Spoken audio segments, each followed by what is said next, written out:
Bonjour, je suis ravi d'être en compagnie d'Alexandre Vauquier. Bonjour Sylvain. Alexandre, vous êtes directeur exécutif de SFR Business.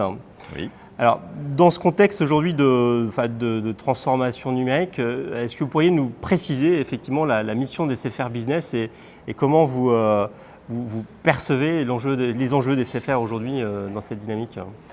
Alors, le rôle aujourd'hui de SFR Business, c'est vraiment d'accompagner nos clients entreprises dans leur croissance et ça passe par les accompagner dans leur transformation numérique. Et finalement, pour les accompagner dans leur transformation numérique, il faut qu'on leur apporte des solutions qui vont répondre à l'ensemble de leurs besoins, à l'ensemble de leurs métiers. Et nous-mêmes, pour faire ça, on est en train de se transformer. C'est-à-dire qu'un peu historiquement, chez un opérateur, on avait une partie un petit peu opérateur de réseau, où on vendait du fixe, du mobile, et puis on avait une partie un peu plus service, intégration. Et on est nous-mêmes en train de nous transformer pour fusionner tout ça et pour devenir un vrai fournisseur de solutions, un vrai partenaire de solutions pour nos clients entreprises. Et vous le soulignez en préparation, pour vous, vous me dites effectivement que le métier des SFR Business ça a changé vraiment.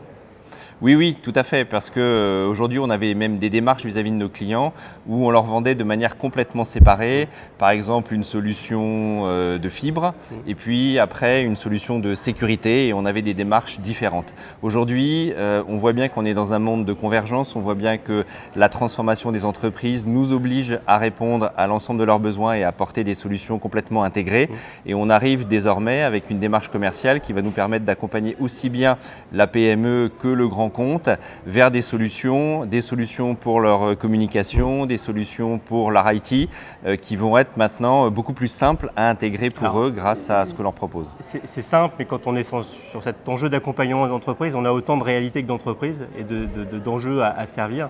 Donc comment vous arrivez à concilier cet enjeu de sur-mesure? Je crois que vous travaillez beaucoup en co-innovation avec vos grands clients, je crois, sur cette problématique d'aller au plus près de leurs enjeux.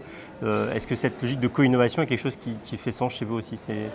Oui, il y a deux choses qui sont importantes, c'est qu'on a effectivement beaucoup de grands clients et on fait beaucoup d'offres sur mesure pour nos grands clients parce que finalement, ils ont souvent eux-mêmes beaucoup réfléchi à leurs besoins et donc ils nous sollicitent pour voir si on peut leur apporter des solutions par rapport à leurs besoins.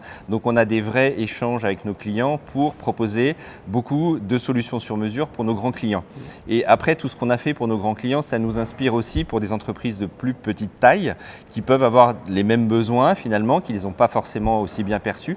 Mais on va profiter de l'expérience et des échanges avec nos grands clients pour aller standardiser, packager, industrialiser un certain nombre de services, un certain nombre de solutions et le proposer à l'ensemble des entreprises. Ça, c'est le premier aspect qui est comment, à travers des échanges avec nos clients et du sur-mesure, on arrive à répondre à l'ensemble des besoins.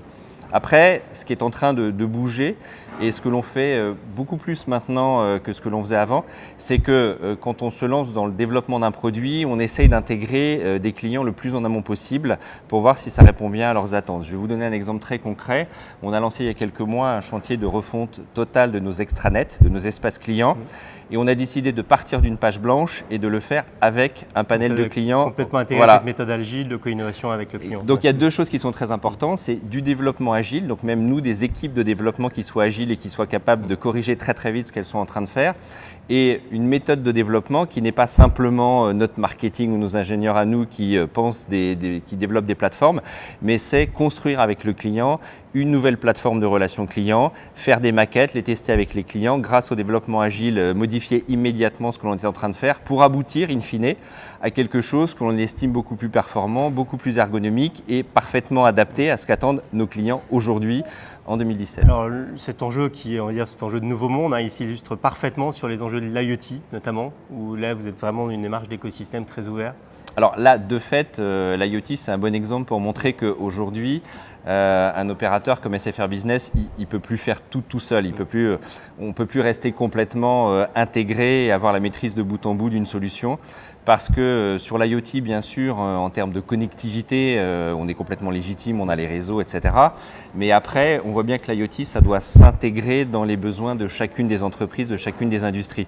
Et donc, on doit aussi apporter des solutions logicielles pour faire en sorte que l'IoT apporte vraiment de la croissance à une entreprise.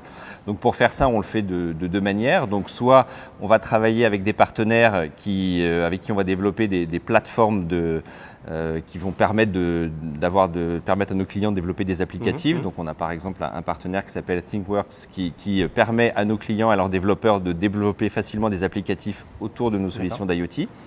Mais ça reste peut-être encore pas accessible à tous les clients, c'est plutôt pour nos grands clients. Et après, on voit bien qu'il faut développer des solutions logicielles, ce qu'on appelle des verticales, pour chacune des industries en France. Et donc ça, on a tout un écosystème de partenaires, que ça soit pour des collectivités, que ça soit dans le domaine de l'immobilier, etc., avec qui on travaille pour développer des solutions verticales de bout en bout, clés en main, qu'on va pouvoir directement proposer à nos clients et qui vont permettre à nos clients de pouvoir bénéficier de l'IoT sans avoir aucun développement à faire. Alors, cette rubrique, elle s'appelle Coup de boost et on va l'illustrer aussi sur un enjeu très concret. C'est, en introduction, je vous demandais si vous aviez une volonté de vous hyper spécialiser sur des thématiques comme la cybersécurité et vous étiez très clair dans votre position, elle est non.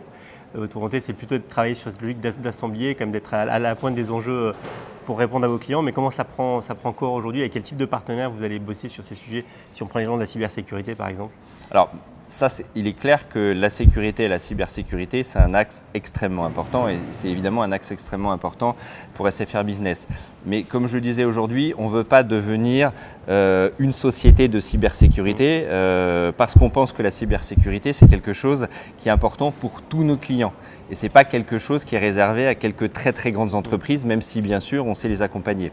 Donc en fait, avec nos grands partenaires un peu historiques, ça peut être des Cisco, des Checkpoint et autres, nous on a plutôt décidé de travailler pour complètement intégrer par exemple la cybersécurité au cœur de nos offres de très haut débit, au cœur de nos offres de télécom. Donc on veut vraiment faire converger les besoins historiques et les solutions historiques de très haut débit de SFR Business avec les besoins d'aujourd'hui qui sont les besoins de cybersécurité.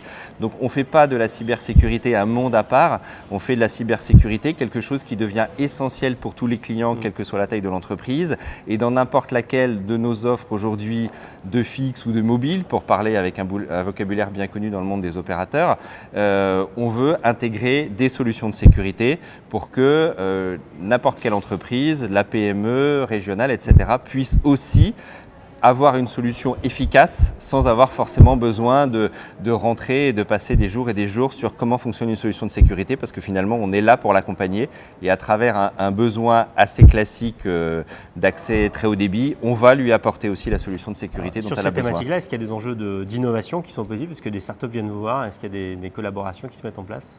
Alors oui, c'est clair, je le disais pour l'IoT, mais ce n'est pas réservé qu'à l'IoT, c'est-à-dire qu'aujourd'hui, on est là pour apporter des solutions à nos clients.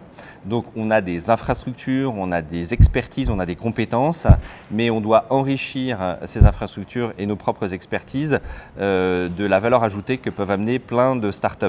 Et donc on est de plus en plus, c'était l'exemple de l'IoT, mais ce n'est pas que dans l'IoT, on est de plus en plus en train d'intégrer des tas de solutions de startups souvent françaises qui viennent nous voir avec des solutions assez ingénieuses et dont on pense que justement elles vont faciliter la vie de nos clients.